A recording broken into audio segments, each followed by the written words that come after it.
I'm back with another recipe test from A Weeknight Cooking with Your Instant Pot by Christy Bernardo. This video we're going to be trying her recipe for jalapeno popper taquitos, and I'll give you all my thoughts along the way. So you start with your Instant Pot, obviously. There's nothing in the bottom, it's not warmed up yet. I added in some chicken stock. This was homemade chicken stock that I already had, but obviously store-bought is fine.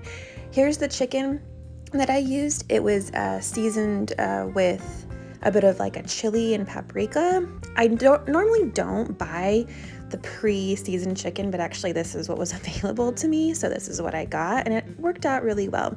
So I cut that up and put that into the broth.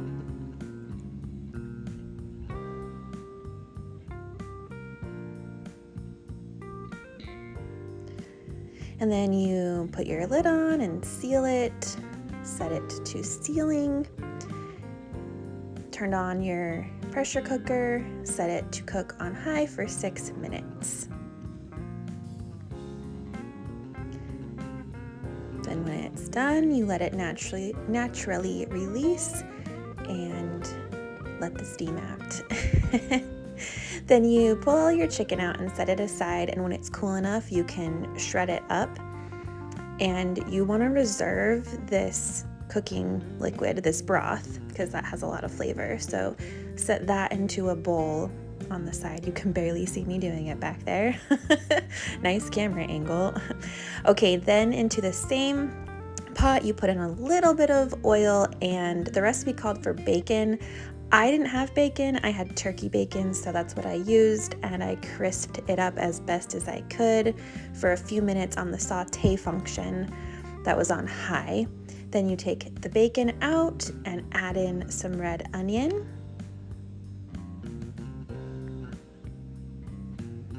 And then 2 whole jalapenos. Looking back on this, I wish I would have put maybe 3 or 4 jalapenos in this because they really mellowed out. Here is some dried chili that I had ground up in my mortar and pestle. And here's some garlic.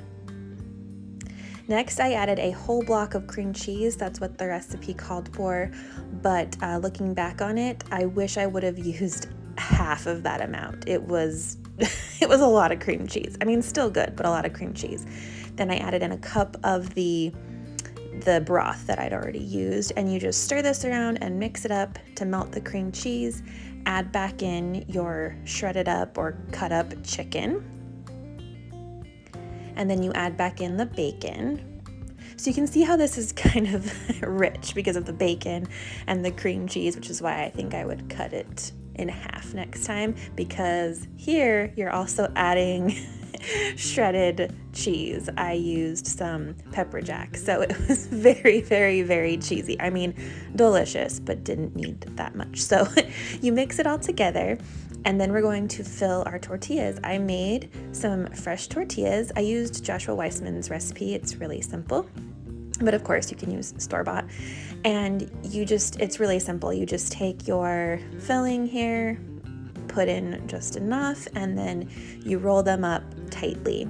I probably could have rolled them slightly tighter, but I was worried about the filling spilling out the ends. So if I make this again, I will probably roll them slightly tighter, but this worked. Then you set them in your oven, your baking dish. And we're not going to deep fry these, we're going to bake them in the oven. They would probably be pretty good air fried as well.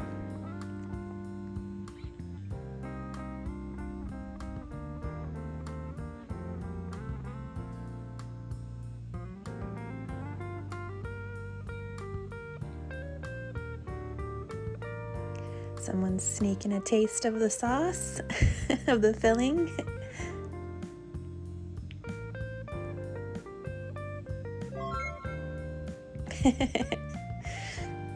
Okay, here are all of my taquitos ready for the oven.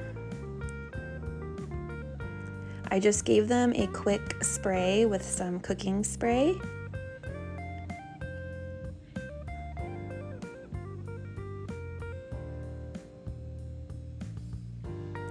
and then you bake them.